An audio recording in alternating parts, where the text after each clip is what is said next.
Hello friends, ఈరోజు మనం current అఫైర్స్లో చాలా ప్రాముఖ్యం కలిగినటువంటి ఒక అంశం గురించి తెలుసుకుందాం ఫ్రెండ్స్.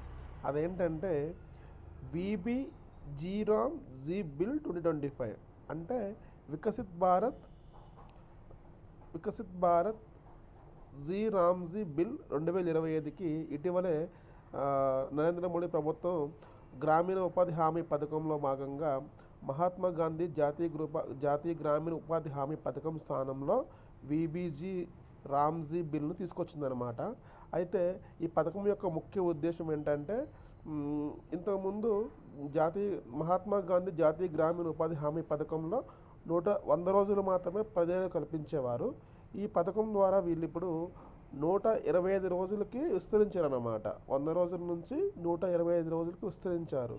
రెండోది వచ్చేసి వ్యవసాయ కూలీలు వారు పనిచేసుకునే సందర్భంలో, అనగా పంట నూర్పిడి కాలంలో కానీ నాట్లు వరి పొలాలు వేసే సందర్భంలో ఒక 60 రోజులు ఈ 60 రోజులు మాత్రమే ఈ యొక్క పథకాన్ని నిలిపివేస్తారు.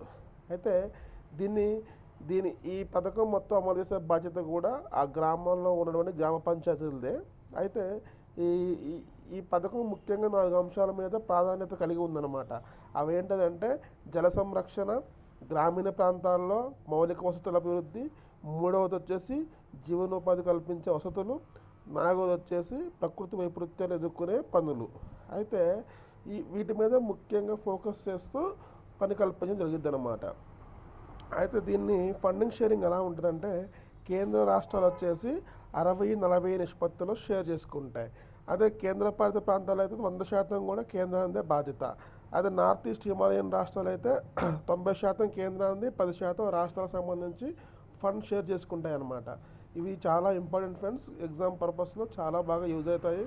మెయిన్ పాయింట్స్ వరకు వివరించడం జరిగింది, గుర్తుపెట్టుకోండి. Thank you.